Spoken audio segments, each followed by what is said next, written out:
Welcome,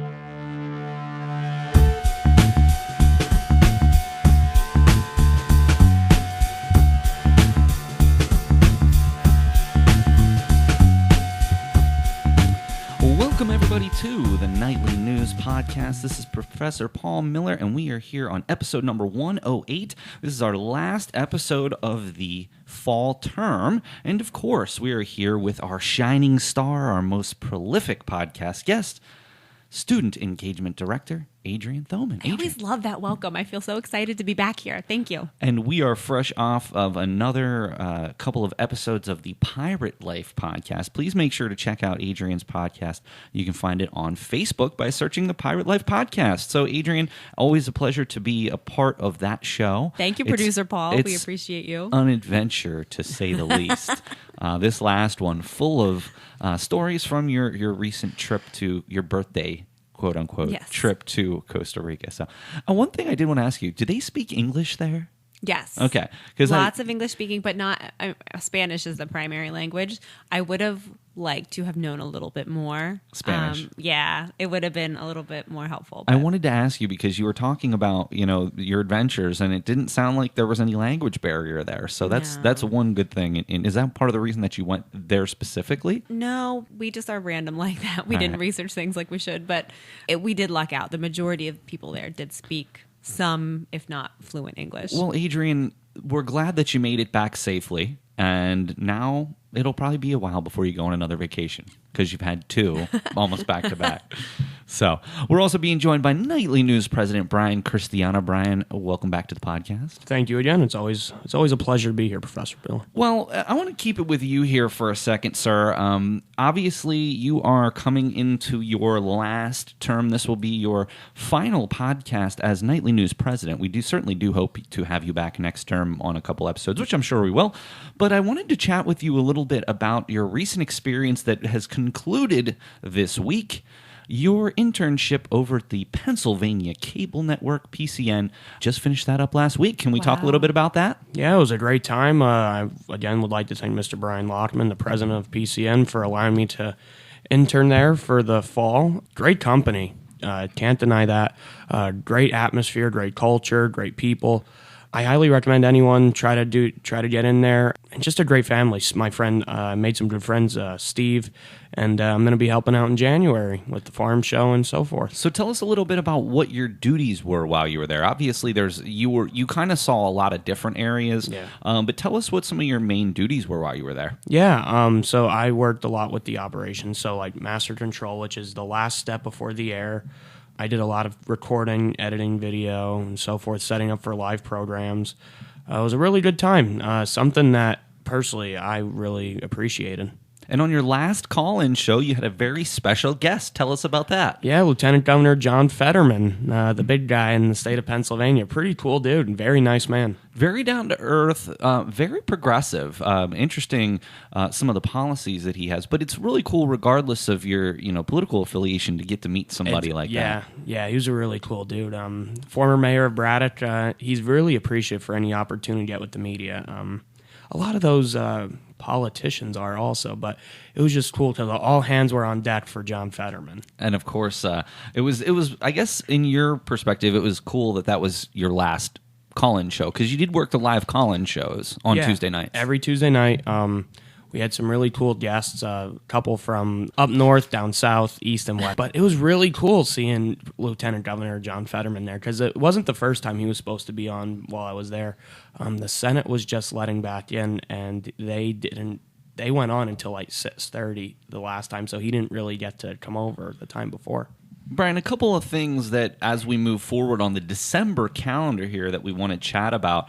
The first thing that we wanted to chat about is upcoming on December 10th from 4 to 6 p.m. That's the mock trial. Last time you covered it for the Nightly News, and you'll be doing that again this time. But Brian, you're also going to be a part of the mock trial. Yeah. So tell us about that. Yeah, so I will be on the prosecution side. I will be Perry Russo, reprising the role. And I am working with Professor Robert Donnelly's if I'm correct, civil litigation class. It's been really cool. Again, mock trial practices and nonstop work involved with that. It's something I would so recommend any student to try to get involved in because it's really cool. And I know we're still looking for people to be on the jury. So I was going to say, normally they put out a request for jurors, and I want to do it. That's please fun. come. It's a great time. You would really enjoy it.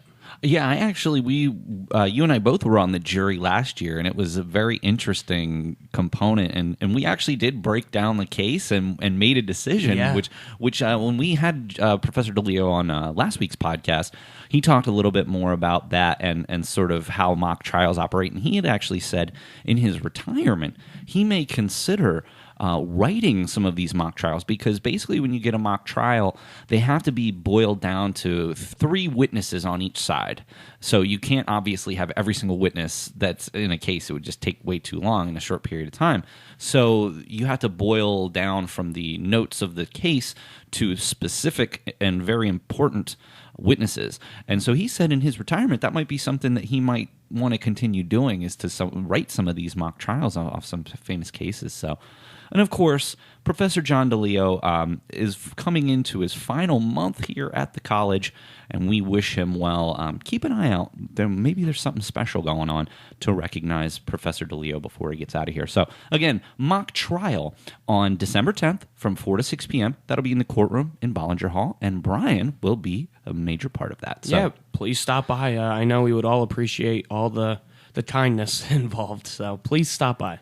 One other important thing that I want to talk about before we move back to something that we experienced and Adrienne experienced that I want to recap from November is our nightly news speaker series. I have to give all the credit in the world to Brian.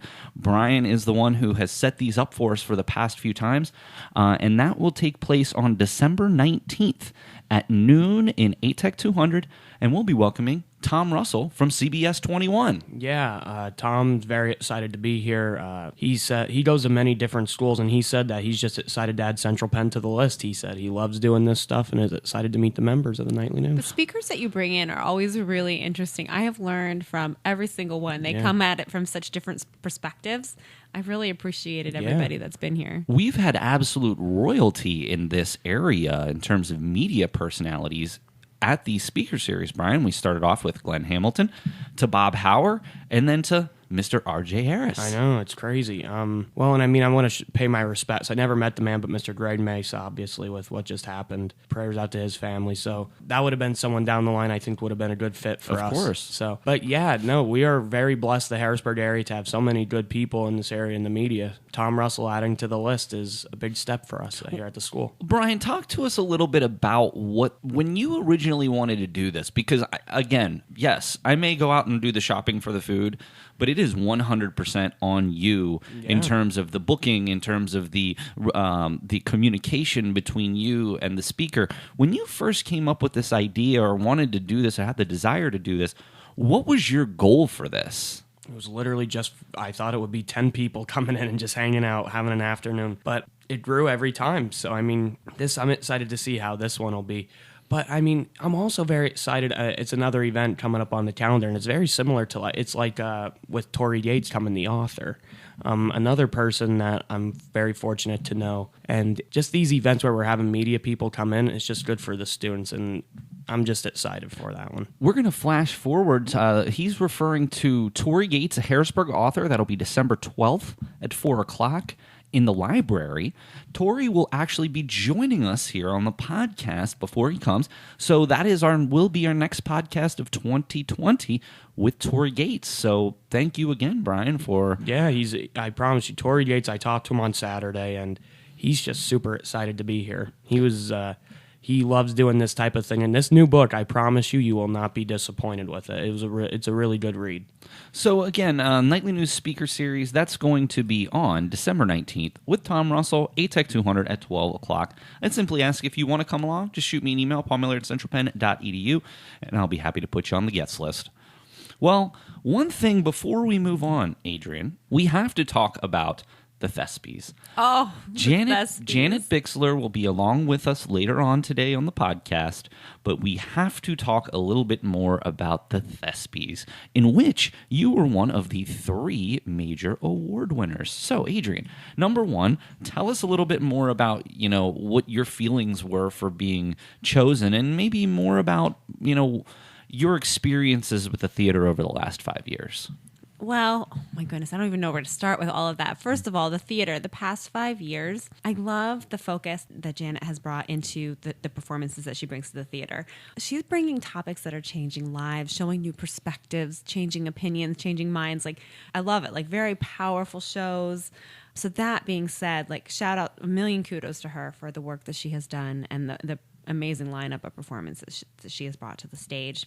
Another thing that I truly appreciate is I have seen her work with our students and being able to give them the opportunity. Maybe it's a student that has never been on stage before, and to see them grow and learn and develop. The shows are one thing. I think I might have said this that night, but when I look at what her true masterpiece is, I truly see it in those students that she has worked with and how they have grown and taken to the stage and just challenging themselves to embrace these new experiences. That is learning that doesn't come anywhere else, and I just think that's pretty powerful. And so, again, you won one of the 3 major GOAT Greatest of All Time awards, or as Janet puts it, Greatest of All Thespians. I love it. What was the award that you won? And tell us a little bit about your surprise and awe that you won the award. Well, I had no clue, because if I get not shy, but just that kind of stuff. I love doing it to other people, but if it's me, I'm I'll pick somebody else, it's fine. But so if I would have known, I totally would have tried to talk them out of it. But I am so honored, especially the fact that the students picked it. It just means so much to me that they feel like I was there to support them and what I try to do every day here at my job, and to be able to have that, it just means a lot. And I have this epic goat stuffed animal that I love. What was the award that you specifically won? What was the title of your specific victory?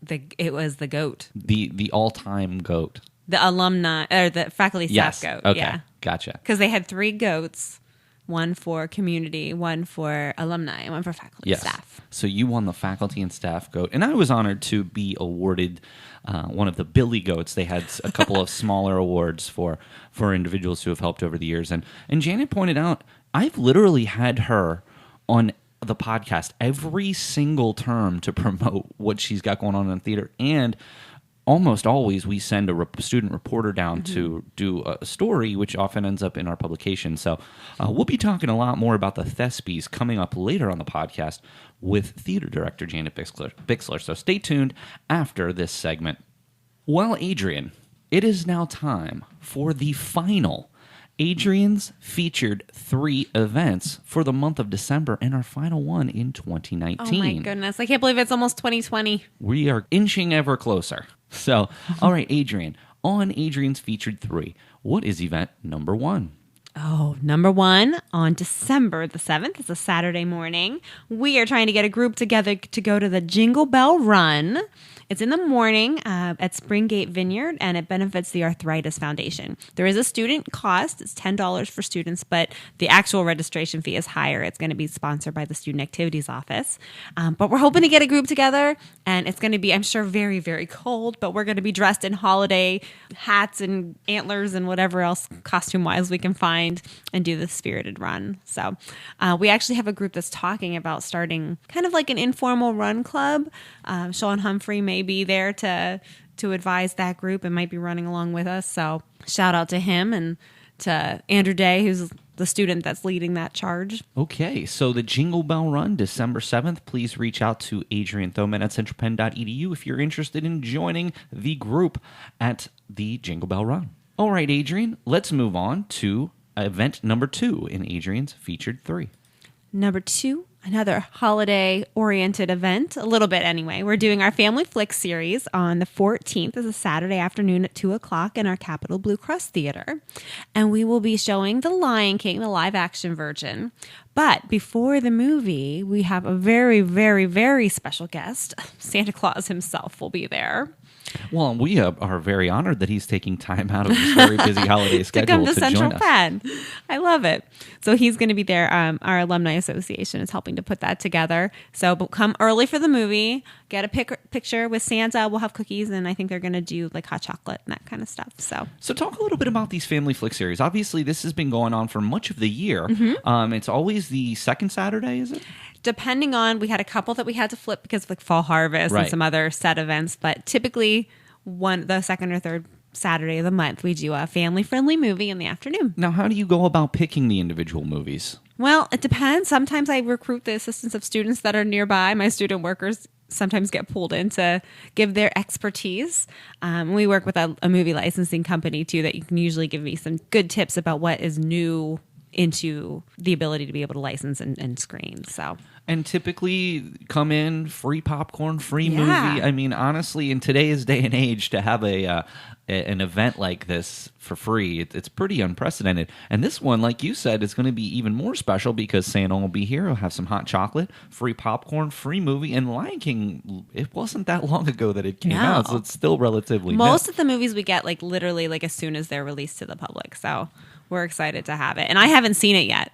I have not seen it yet either, but I'm sure from everything I hear, it's an excellent film. So there's another opportunity on December 14th for you to come out to the Capitol Blue Cross Theater and check out the Family Flick series for The Lion King and see Santa Claus. All right, Adrienne, we have one final event on Adrienne's Featured 3. Let's hear about it. Okay, so Thursday night. This is our traditional event. We do our late night breakfast, but we're going to revamp it a little bit because all good things can be improved upon. We had a great idea from Bree Condis from our Residence Life office about making it PJs and pancakes. So hopefully our residential students will come out. We're going to have everybody in their pajamas and just have a fun, relaxing night with breakfast and food and that'll be on social time. December 12th from 9 to 10:30 p.m. in the Night and Day Cafe. And I think you should make a rule that says unless you are in your PJs, you do not get food. I like that. Make everybody wear their PJs. Our poor commuters that come to eat are going to be like, what's going on? Well, Adrienne, it obviously looks like you've got a jam-packed December calendar. I am going to review some of these events. First of all, the first event on Adrienne's Featured 3 is the Jingle Bell Run. That'll take place on December 7th, and that benefits the Arthritis Foundation, very important cause that we're going to support with this. Will be a $10 donation, and if you would like to sign up, you can reach out to Adrienne Thoman at centralpenn.edu. We're also very much looking forward to the mock trial. Please come out and celebrate Professor John DeLeo's final mock trial here with the college.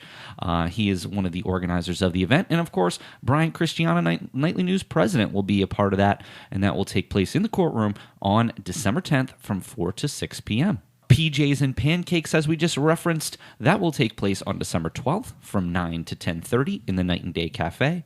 The Family Flick series on December 14th from 2 to 4 with a special guest visit from Santa Claus. And, of course, we are going to close out the term on Thursday, December 19th, with the Nightly News Speaker Series with Tom Russell from CBS 21. So again, free lunch. If you'd like to come, please just send an email, and we would be happy to have you. Send an email to paulmiller@centralpenn.edu.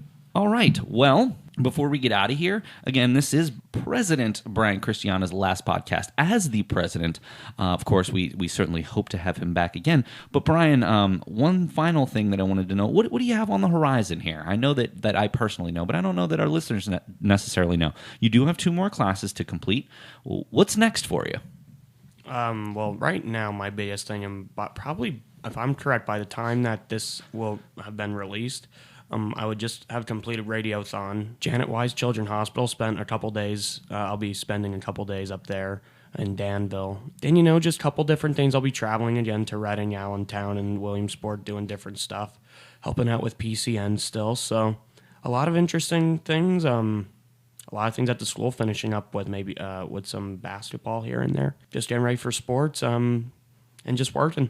Just keep him busy. And hopefully keeping an eye toward the baseball season, which... Yeah. I looked at the schedule. Their first game is March 1st. Oh, no. So best of luck to them trying to get that in. And gosh, that is a day I will never forget as long as I live. The home opener last year, playing in freezing rain to the point where we all had to continue going to our cars to warm up because it was to the point where I couldn't feel my hands. Yeah. And I couldn't even imagine how the athletes were. It was funny. One of the players said they asked if I could throw out the first pitch this year. I was like, that was never done before, but okay. So, well, Brian, again, we appreciate your efforts, and certainly, again, thank you for taking the lead on the Nightly News Speaker Series, and we're really looking forward to a great event. So I encourage anyone listening to come on out. All right, thank you again, Professor Miller. All right, well, that's going to do it for another episode of the Nightly News Podcast. Adrienne, as always, it's such a pleasure to have you down here. It's such a pleasure to be a part of the Pirate Life Podcast as well,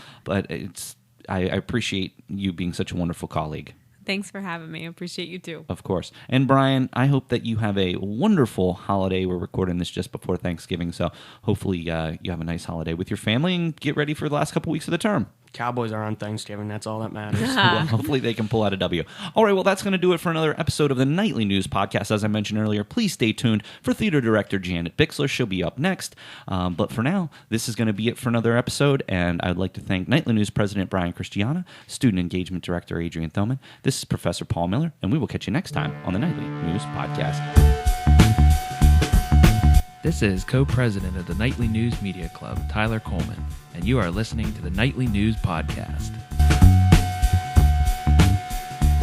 Welcome, everybody, to the Nightly News Podcast. This is Professor Paul Miller, and we are here on our final podcast of the fall term. Janet always joins us, so we are being joined by Theatre Director Janet Bixler to talk about some amazing things going on in the Capitol Blue Cross Theater. Janet, welcome back to the podcast. Thank you. It's good to be back. Also being joined by Nightly News reporter Jen Dulac. Jen, welcome back. This is for your second podcast now. You're becoming a professional. Big number 2. So today what we're going to be talking about is a huge event, one of the most unique events in the history of the Capitol Blue Cross Theater, MacJingle All the Way, the Elf Murder Mystery Dinner.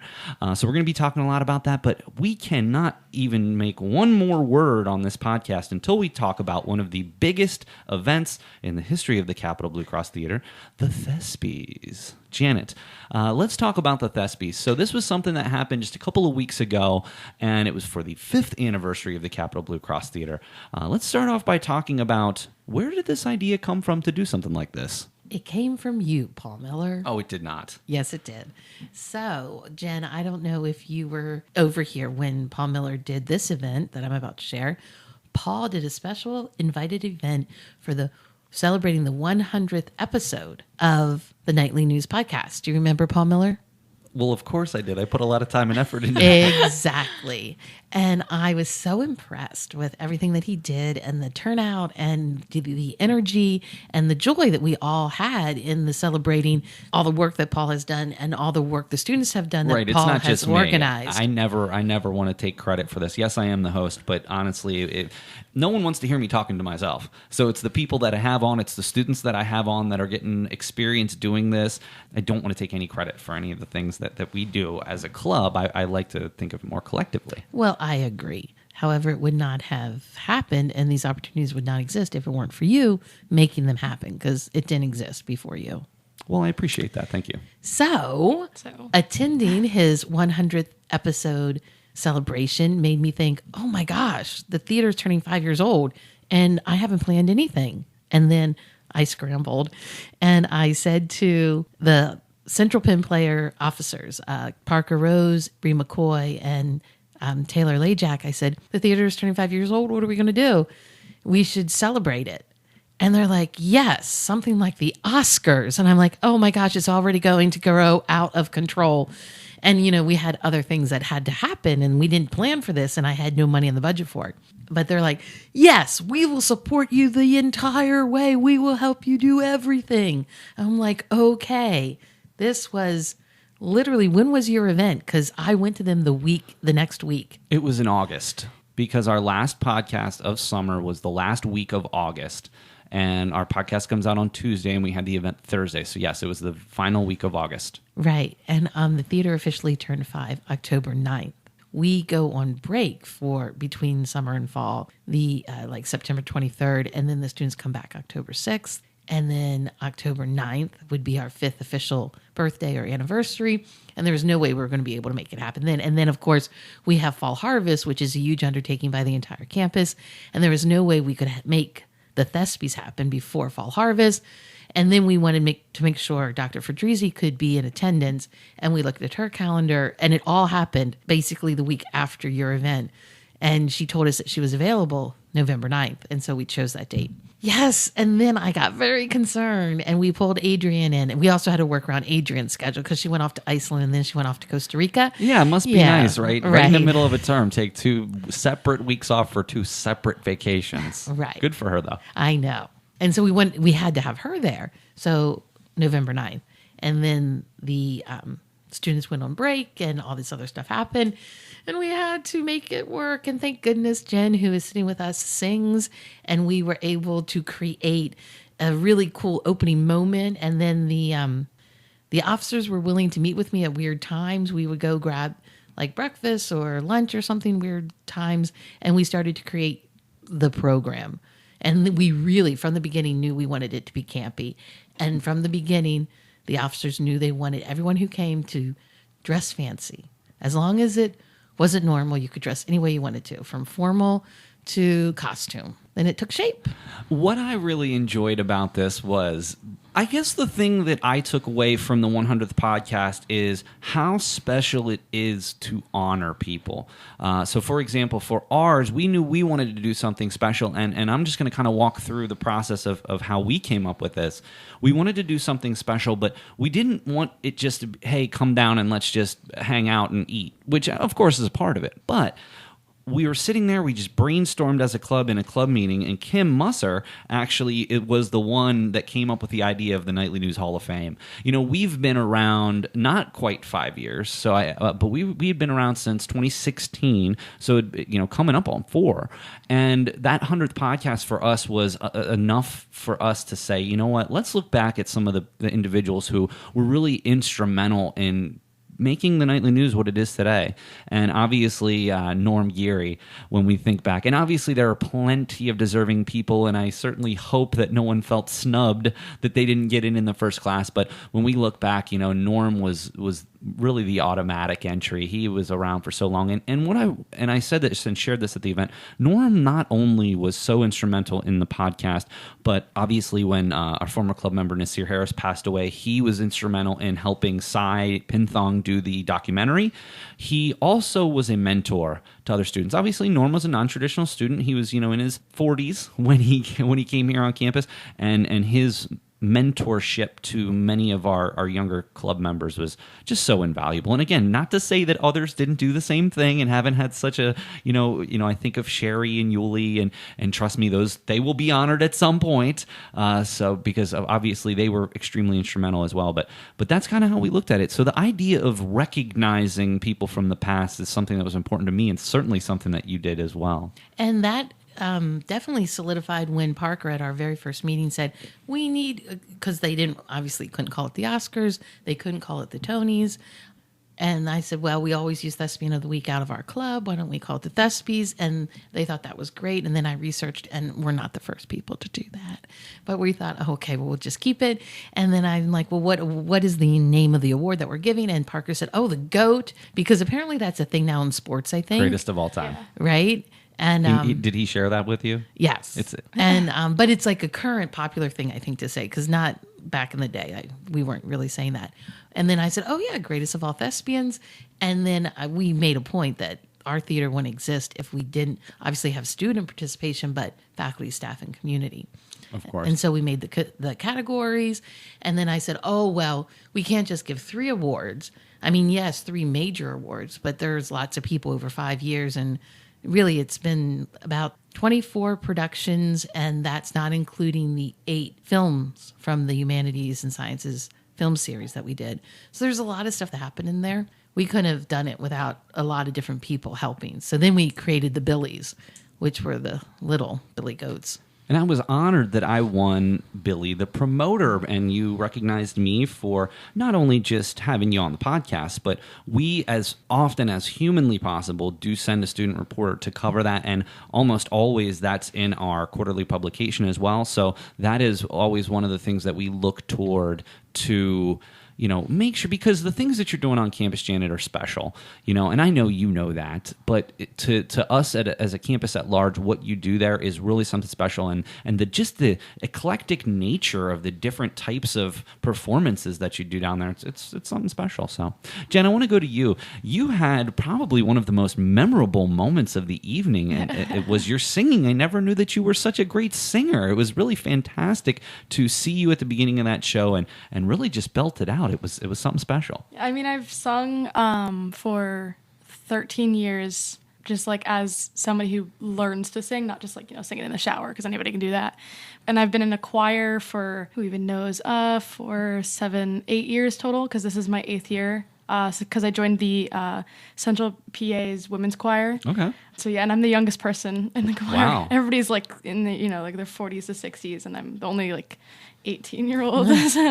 But I've always loved singing, and Janet knows that. And I really want to do something with a theater that includes music, rather than just music being like a side piece. I want it to be like the main stage. I was so impressed with your singing. I really hope that it's something that you can continue doing as part of, working with Janet in the theater, because you got an incredible voice, I gotta tell you. Thanks. I hope I do, if I've been in choir for that many years. Well, and you know what's interesting is Jen and I were talking about, we had gone to see Mamma Mia at the Allenbury Playhouse. And on the way home, they all started to sing show tunes, and it was so fun. And it was fun to listen to in the van. And I'm like, we have to put a show tune in the opening of the Thespies. Jen, you can sing it. And Jen was like, kind of. And then I'm like, exactly like that? Yeah, I went, like a cat. Maybe inside her head. And then we were trying to figure out what to sing. And I'm like, Jen, you can sing anything you want. And then Jen was lovely and bringing me these really cool songs, like from one of her favorite current musicals, Waitress, yes? I think that was it. Yeah. And they are beautiful songs. It's just maybe didn't fit the idea of we're opening the Thespies up. And it's kind of a long song. And we did choose the final stanza, which was great. And it was, Lauren Bacall, isn't that correct? Yes, it was. Is the woman who the song was written for, who did the role, but as Jen and I researched and realized, and Jen made the point. She can't sing. She can only sing. So it was very one note-ish, but it was still good. It was, it was acting. But we tried to make it as musical as possible. And we did that song, it just fit with the Thespies. It made sense, and it was short enough so that I could memorize it in a week. So, yeah, it was a difficult task, but I really enjoyed it. Before we move on and talk about the elf murder mystery, as you look back on the Thespies, what were some of the most memorable moments that you remember?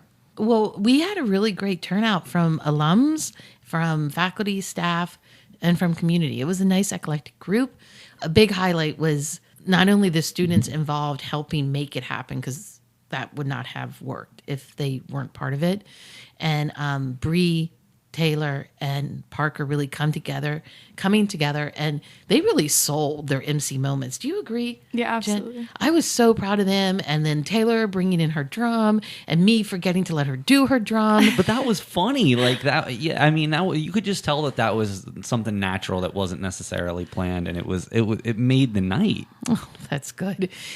Adrienne organizing the whole crock pot bar, because we wanted it to be campy, and crock pots are campy, and she did all that, and all the people that helped actually make the food in the crock pots, so generous. And I didn't have to handle any of it. And then Megan Peterson organizing the mocktail bar, and new students stepping up, Jacob and Ayuna stepping up to be our bartenders, and Megan organizing all of that with her husband. That was so lovely. And then we had your student come in and do a kind of on the spot reporter, interviewing people, taking photos, candid photos. And that article will come out soon. Yeah, and that's Elmira. Elmira. Yep, she's working with me. I'm doing a projects in corporate communication where the students find a local organization or business to work with, and then they work with them for a couple of months. It's not as involved as an internship, but it's more focused on the output of something. And in this particular case, you would ask her to take photos and write up a story, and then And she is an extremely talented photographer. And she came in and she was taking photos from another angle. And that was so wonderful. And of course, Dr. Fridrizi making time to be there to celebrate with us. And then when all the awards were given out and people were, giving spontaneous little speeches, which was lovely, we kind of put them on the spot to do it, but they still did it. And then we karaoke'd. And even though some of our technology was a little wonky because we're in a cement cage and our Wi-Fi sometimes is weird, the students, Brian Petcash and Amia Martin, were great working together as a team to keep the karaoke going. And we had a lot of people wanting to sing karaoke. And then it was super fun when a lot of the basketball players, both the male and females, appeared near the end of the evening. They helped finish off the crockpot foods and they sang, and it was just really fun. What do you think, Jen? I think it was just it was just a happy time. I don't think there's anything that could bring that down, even with all the complications, with the screen or, with the karaoke machine and stuff like that. It was still just everybody was happy and positive and nobody was, it was just a really, really good time. And I think that's one important thing to note about when you're doing events like this. I mean, our event got rained out. Our original day now, and thankfully, I did the rain date the following day. So I said, okay, it's going to be Wednesday, but if it's raining because we were outside, it had to be the next day. And thankfully, we just waited because, and yes, a couple of people that were going to be able to come Wednesday couldn't make it Thursday, vice versa. But there was also some people who couldn't make it Wednesday that could make it Thursday. But the day that we actually moved it to the Thursday, it was just gorgeous. So, no event's ever going to go off without a hitch. You're always going to have some small issues, but really the most important thing is to just not focus on those and focus on the positive. So honestly, not only was I really honored to get the award and certainly appreciative, and I'm glad that you appreciate my efforts as well, but it was just such a great time and a great kind of send off to so many. And it was nice to see some of the alumni who came back and just thinking about all the memories of the theater for the first 5 years, and cheers to another 5. Thank you very much. Well, let's move on to one of the main, to really the main reason that we are here tonight. That will be the upcoming Elf Murder Mystery McJingle All the Way. That's going to be on December 6th from 6:30 to 9:30, of course, in the Capitol Blue Cross Theater. Janet, this is something unlike you've ever done in the Capitol Blue Cross Theater. Could you mind just giving us a little introduction to the piece? Yes, sure. First, it's not completely unlike something that we've done. We've done 2 dinner theaters in the past, but not in the actual theater. With Passions, which was some September ago, we did a Italian dinner, but it was in another building, and because those were stories of passion, so we had an Italian love dinner. And then when we did Reclaiming My Time, we had a big dinner in the conference center one day connected to the performance, and that was all soul foods and live jazz. But then the audience came over to the theater. This, though, is a dinner theater right in the theater. And I started planning it about a year and a half ago. Oh, wow. Mm-hmm. It's a long undertaking because there are so many logistics with this. Not only, I always knew I would be using the Oxymoron Comedy Troupe, who I have seen perform several times, and I know several of the people that are part of the Oxymorons.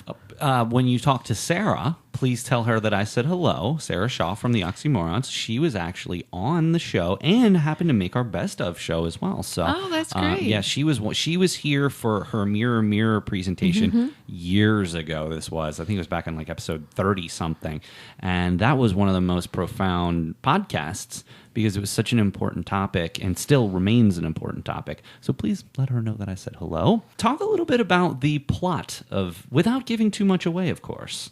Maybe just a general introduction to the Elf Murder Mystery. Well, I can only tell you what Toby Bradbury and I agreed on way back before April 2019. So April 2019, he came over to do some logistical work with our conference center at the time because we were looking for them to cater it. And he and I discussed the premise of the murder mystery, which is Marty McJingle has been Santa Claus supervisor of his workshop and toy shop for centuries, because as we know, Santa Claus and the elves are immortal. Now, unbeknownst to Santa Claus and Marty McJingle, some of the elves are a little upset about the power that Marty McJingle wields. So there's some rumblings in the toy shop. And it just so happens that someone's going to get murdered. I don't know who it's going to be. I don't know who's going to do it. But I do know when you walk into the theater at 6:30, there will be salads and warm rolls waiting. And the tables are set for 6 people. So come with 5 of your friends. And you will sit down, and there will be beverages on the table, and you will eat your salads, and you will drink. And then about 7 o'clock, something's going to happen with the murder mystery. And drama will ensue. As that happens, you will eventually get your entree, which you'll be able to choose either meat lasagna or cheese lasagna from Owls of Hampton, one of our alums. And while you're eating your entree and enjoying the people at your table, more of the murder mystery will happen. And eventually the detective will come out and try to solve things. But there will be drama and chaos and comedy all over the place. And then, while you're enjoying Italian cookies and hot beverages, things will kind of come to a conclusion, and you will find out if you were on the right track of who did it. We've gone to murder mystery things like this before. Some of them are extremely interactive. Some of them, I'd have to say, weren't quite as interactive as I'd hoped. What's the level of interactivity between the guests and actually moving the story forward? From my understanding with Toby Bradbury, who is orchestrating the entire murder mystery, there will be some interaction, some questioning, some engagement, encouraging, following the story along and trying to figure things out. But the audience, they do not become characters. Okay. Like, they're not expected to be fellow elves. They're not expected to know a storyline that they then have to participate in. Awesome. No, because that if we were to do that, everybody would actually have to receive information prior to their attending. Speaking of receiving information, it's kind of a bad segue, but people really do need to buy their tickets ahead of time because we're taking their orders then for their choice of lasagna. So we're really not selling tickets at the door. Okay. And we're already halfway sold out, too. So yes. And I'll make sure that we put the link, if you send the link over to me, I'll make sure I put the link on the story that comes out with this podcast. So now, Jen, from a student perspective, can you tell me how you're going to be involved in this particular endeavor? I mean, I'm not going to be a server. I think I'm going to be runner. So I don't really know exactly much of the logistical stuff when it comes to what I'll be doing for the murder mystery, but I know that I'll definitely be involved. So we're going to have students who will be serving and going up to the tables and finding out who ordered cheese or meat lasagna, and then they're going to bring back to Jen or Marina, both our student workers here at the theater now, and then they are going to tell the people who are plating the dishes how many we need of cheese or meat, and then Jen and Marina will be responsible for giving out the correct plates to the servers to deliver. I just think this is such a wonderful experience. And Janet, I'm so sorry. That's my last weekend at school, so I can't make it. And this is, I'll tell you, this is the one that I've been looking at all year. And of course, as soon as I got my schedule from school, I said, I can't go. But we're definitely going to be covering it. I'm going to be sending Kim down to cover the festivities. So I really, really hope that this goes well. I'd love for you to do something like this again in the future. And I'm just, in a general sense, so proud of how far you've come with the Capital Blue Cross Theater and really given not only our students an outlet to perform creatively, but also bring in some of the wonderful connections that you have. I've gotten to meet some just absolutely wonderful people. And it's just a great way for our students to, have a great theater right here on campus. It's just a few steps from their front door and gives our students an opportunity to, like I said earlier, not only be involved, but to witness some high art, if you will. Well, thank you very much for your support. Oh, and we should give a shout out to Sandy Box and Mary Beth Fisher in the Foundation's alumni offices, because not only has the Foundation bought out December 5th's performance to give as a gift to the directors and donors of our school, but they have been very instrumental in the logistics. Mary Beth connected me with Owls of Hampton, and both Sandy Box and Mary Beth have been wonderful because there's all these little things we need to create an actual space for a dinner in the theater, all like little salt and pepper shakers, like all these crazy little things that you wouldn't think of. And they're doing a lot of the legwork of getting to them. So a lot of appreciation.